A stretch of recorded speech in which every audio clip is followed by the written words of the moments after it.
খায়রুম মিন আলফি শাহর, হাজার মাসের থেকেও উত্তম।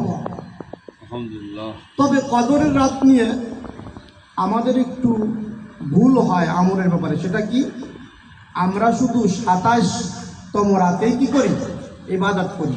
কিন্তু বুখারীর হাদিসে কি আছে, ক্বালান নবী সাল্লাল্লাহু আলাইহি ওয়াসাল্লাম তাহাররু লাইলাতাল কদরি ফিল ফিজরি মিনাল আশরিল আওয়াখির মিন রমাযান আও কামা ক্বালান নবী আলাইহি সালাতু ওয়াসসালাম।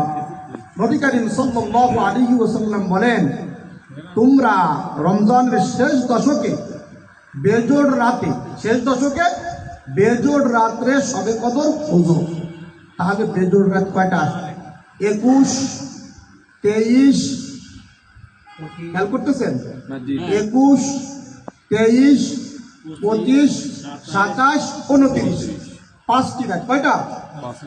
5টি রাত। কিন্তু আমরা শুধু কি করি, শুধু ওই 27 না। বুজুর্গদের কাছ থেকে প্রমাণ আছে, তারা বলছেন আমরা বিভিন্ন রাতে পেয়েছি, শুধু 27 রাত না। এমন হতে পারে যে এক এক বছরে আল্লাহ এক এক রাত্রে দেন। এজন্য আমরা এই রাতগুলো তো ইবাদত করবই। আল্লাহ রাসূল হাদিসে আছেন যে শেষ দশকে মাজায় লুঙ্গি বেঁধে আমল করা শুরু করতেন।